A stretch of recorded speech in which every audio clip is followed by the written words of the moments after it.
Praise the lord. ప్రియులరా, ఉదయకాల సమయంలో దీని వాక్యాన్ని చదువుకుందాం. 1 యోహాను పత్రిక 2వ అధ్యాయం 17వ వచనం. 1 John 2:17. లోకమును దాని ఆశయు గతించిపోచున్నవి, కానీ దేవుని చిత్తమును జరిగించువాడు నిరంతరము నిలుచును. And the world passeth away, and the lust thereof, but he that doeth the will of God abideth forever.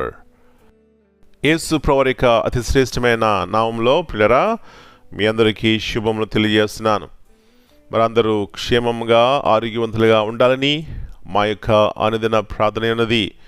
మీరు కూడా వ్యక్తిగతంగా దేవునితో సహవాసము, వాక్యము ధ్యానించడం చేసినట్లయితే మన జీవితాలకి అది ఎంతో మేలుకరముగా, ఆశీర్వాదకరముగా ఉంటుంది.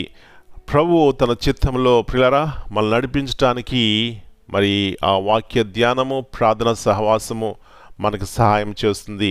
తిరిగి ఉదయకాల సమయంలో చాలా శ్రేష్టమైనటువంటి వాక్య భాగము, లోకమును దాని ఆశయు గతించిపోచున్నవి, కానీ దేవుని చిత్తమును జరిగించేవాడు నిరంతరము నిలుచును. అంటే లోకములున్నవి శాశ్వతమైనవి కాదనే సత్యాన్ని మనకు దేవుడు జ్ఞాపకం చేస్తున్నాడు.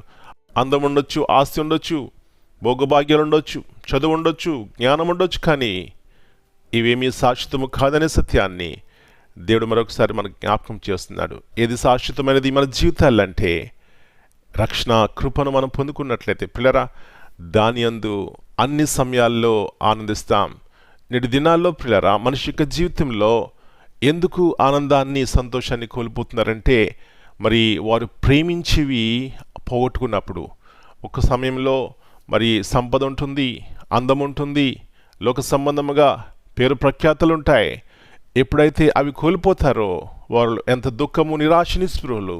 అయితే దేవుని యందు భయభక్తులు కలిగిన వారి యొక్క జీవితాలు వ్యత్యాసంగా ఉంటాయి. ఎందుకంటే దేవుడే వారికి ఆస్తి అంతస్తులుగా ఉంటారు. తద్వారా పిల్లరా వారి జీవితాల్లో నిత్యము సంతోషం, సమాధానం ఉంటుంది. అందుకే యోబు యొక్క జీవితంలో చూస్తే సమస్తము కోల్పోయినా దేవుని యందు భయభక్తులు కలిగి ఉన్నాడు కాబట్టి తను ఎలాంటి ఆశీర్వాదం పొందుకున్నాడు. నా ప్రియుడ, నా ప్రియ సహోదరి, నీ జీవితంలో లోకంలో ఉన్న వాటి వైపు చూసి అతిశయపడుతున్నావేమో. దేవుని యందు ఆనందించు, దేవుని వైపు చూసి అతిశయపడు. అప్పుడు నీ జీవితంలో నెమ్మది, సంతోషం, సమాధానం ఉంటుంది. అలాంటి కృప ప్రతి ఒక్కరికి దేవుడు దయచేయనుగాక. ప్రార్థన చేసుకుందాం. కృపగల దేవా, ప్రేమల తండ్రి, మరిక నూతన ఉదయకాల సమయాన్ని బట్టి మీకు వందనాలు చెల్లిస్తున్నాం. లోకమున్నవి గతించిపోతాయి, కానీ ఎవరైతే దేవుని యందు భయభక్తులు కలిగి ఉంటారో ప్రభువా, వారు నిత్యము నిలుస్తారు అనే సత్యాన్ని మరొకసారి మాకు జ్ఞాపకం చేస్తున్నారు. ఎన్నోసార్లు మేము ప్రేమించిన వాటిని పోగొట్టుకున్నప్పుడు దుఃఖము, నిరాశ, నిస్పృహలు. కానీ మీ అందు భయభక్తులు గల వారి యొక్క జీవితాలు వ్యత్యాసంగా ఉంటాయి నాయన. ఏమున్నా ఏం లేకపోయినా వారి జీవితాల్లో స్థిరమైనటువంటి మనసు ఉంటుంది, దిగులు ఉండదు, భయం ఉండదు. ఇలాంటి ఆత్మ ద్వారా ప్రతి ఒక్కరిని నడిపించండి.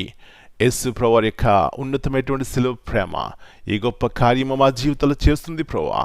కాబట్టి నాయన, పరిశుద్ధాత్మ దేవుని యొక్క కార్యములు మా జీవితంలో స్థిరముగా ఉండాలంటే మీ వాక్యానికి చోటు ఇవ్వాలి, మీతో మా సహవాసం కావాలి. అలాంటి కృప ప్రతి ఒక్కరికి దయచేయండి.